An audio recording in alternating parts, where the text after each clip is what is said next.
They had been searching for months. The Wallace family wanted a fresh start, and when they found the mansion on Harrow Street, it seemed like fate.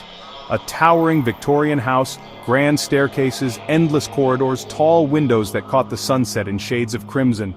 It was beautiful, too beautiful for the price the landlord offered, almost suspiciously cheap.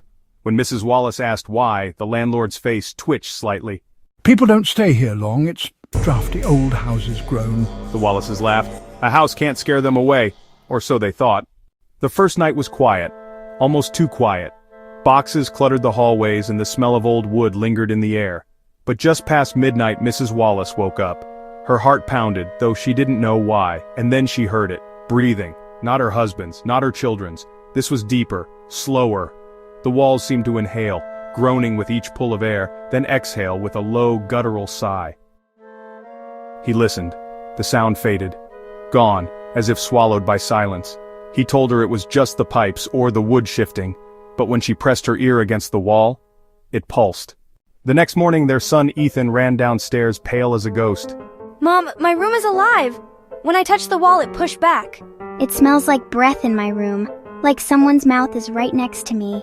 The parents laughed nervously, trying to brush it off. But that evening even David noticed it. Walking through the upstairs hallway, he swore he saw the wallpaper ripple, expanding and contracting as though the house itself was sighing. And then came the sound again, not faint this time, louder, rhythmic, the entire mansion breathed in and out. That night, the lights flickered violently, the ceiling rose and fell, the floorboards stretched and groaned, and the curtains swayed, though every window was shut. The family froze in their beds, listening. Every wall, every door, every floorboard inhaled in unison. You're inside me now. The next morning they tried to leave, but the front door wouldn't budge. The locks twisted on their own, the wood stretched and clenched like muscle. When David smashed at the windows with a chair, the glass refused to break, only bulging outward like skin struck with a fist. The house groaned in fury.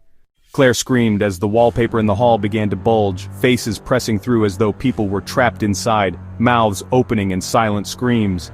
And then, the walls began to drip. Thick red liquid seeped down the corners like veins bursting. The mansion wasn't just alive, it was hungry. The nights became unbearable. Every hour the house grew louder. The air vents hissed with whispers, echoing children's laughter, voices crying, "Help me!" The floors swelled like a chest inhaling, then dropped as if exhaling in frustration. The family barely slept. Lily refused to enter her room. Ethan begged to leave, but the house would not let them go. On the fourth night the breathing grew frantic, desperate. The family gathered in the living room, clutching each other. The chandelier above swung violently, the walls throbbed like a heartbeat. And then, the voice returned. I've kept so many inside me. You're mine now. The floor beneath them split open, not with wood, but with ribs, white, jagged bones rising like the cage of a chest. The air filled with the smell of rot, of damp lungs. The house was not a house at all. It was a body, a living, starving body. The family screamed, trying to flee, but the walls closed in, contracting like a throat swallowing its prey. The last thing the neighbors claimed to hear that night was a blood-curdling scream that rattled through the entire street. By morning the house stood silent again, windows shut, doors locked, and the Wallace family, gone, vanished without a trace. But sometimes at night passers-by swear they hear it, the groan of floorboards, the rattle of a chandelier, and the slow, steady sound of the mansion itself breathing. If you walk close enough, put your ear to the walls, you'll hear the whisper, Come inside. I'm still hungry.